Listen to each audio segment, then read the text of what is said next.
I remember 15 years ago in my little hostel room. In my room, I could only afford a mattress and a few little pots for cooking. I really did not need much. Nonetheless, I could feel the presence of financial poverty and instability.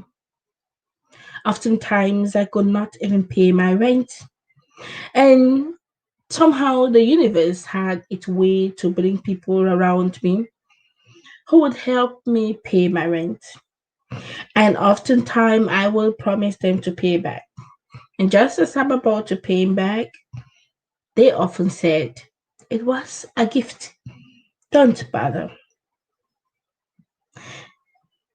When I look back 15 years ago and I see how far God has brought me, that He took me from this very little room, less than 10 meters, and brought me into a space whereby I can hardly and barely believe that it belongs to me, I have all the reasons to say, don't give up. I can boldly tell you not to give up. Not to give up because the universe have a way to work together and bring all things together for your own good at the right time. You know why? Because chance and time belongs to us all. And you know why? Because God have no preference. He chooses who to bless, when he wants to, and how he desires to. The problems we have in our lives have a way to make us become humans again. The problems in our lives and the challenges make us understand that we are all but mortal beings. But I think that the problems in our lives are eye openers to the very place where God is calling you to serve and maybe to create business opportunities, add values to the life of other people that could go through similar challenges. That's why I'm so convinced, and I can tell you, don't give up. I know you're going through a lot of challenges right now, especially after the COVID-19. The many people lost their jobs, many people can barely feed, and many people have gone into difficulties in their relationships. Many people can hardly look at their partners again into the eyes. You're listening to me and you're wondering, what does she want to say? You know, I passed by today to remind you of the fact that you should not give up. Don't give up yet until you've heard the story to the end.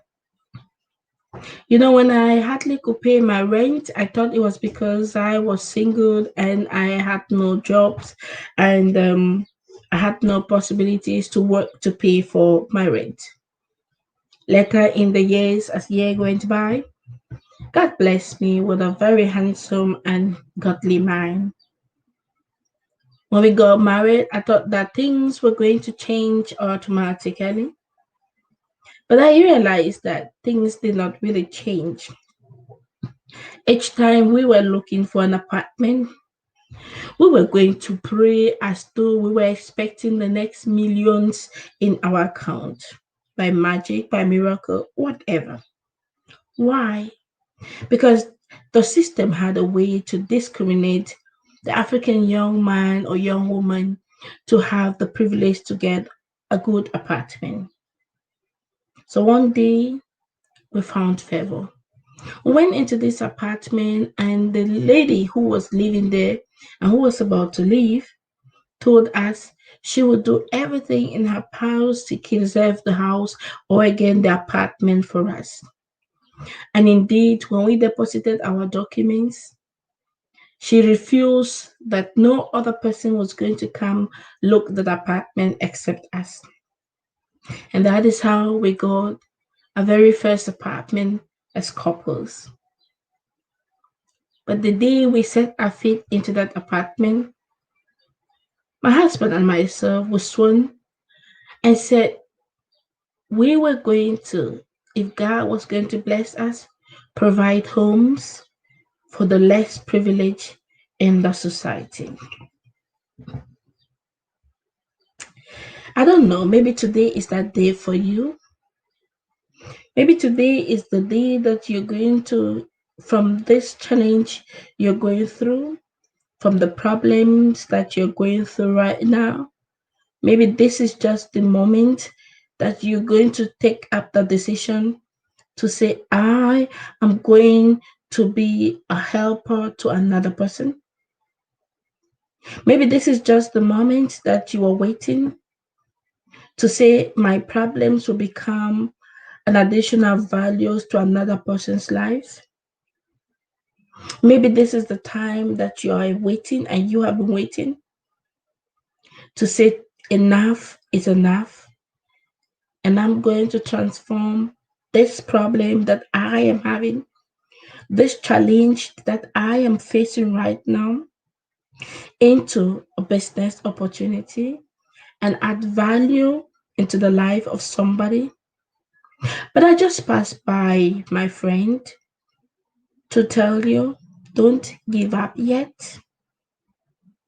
Don't give up yet. It seems to be dark now, but in less than 8 hours, it will soon be dawn again. It looks like the weeping is becoming and taking too long.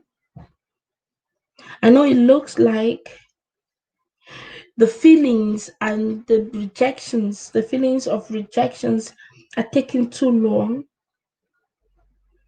But I guess today, it could be that day that you're going to transform your rejections into love and extend a loving hand to some other person.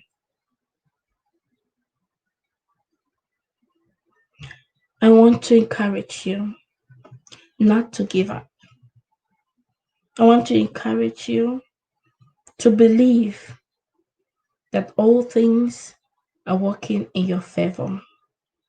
I want to encourage you to see the other side of that problem and make out of that problem a solution and an added value.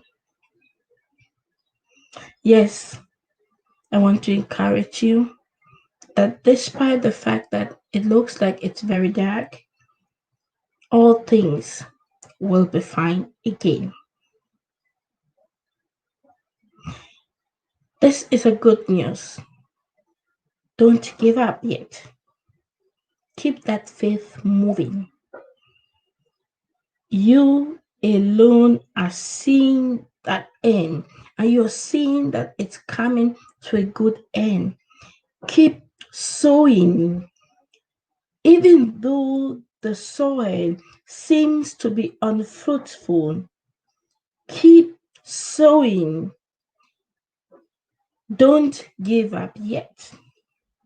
And after you have sown, you've planted, then wait patiently. Soon it will be time for harvest. Whatever the challenge you're going through, I just passed by to tell you, don't give up yet. It will be over. Like the seasons, the winter season came and it's gone. The spring came and it's gone. And now we are in the summer. So too, all things will come to pass. Be rest assured that it's just for a season. I came to tell you that you are not alone. I send you my love and my hugs and the powers and the strength to overcome all things. Don't give up. I remain your sister in change, and I believe in the ability in you to transform that problems into a solution and help the world around you. God bless you and take care of yourself.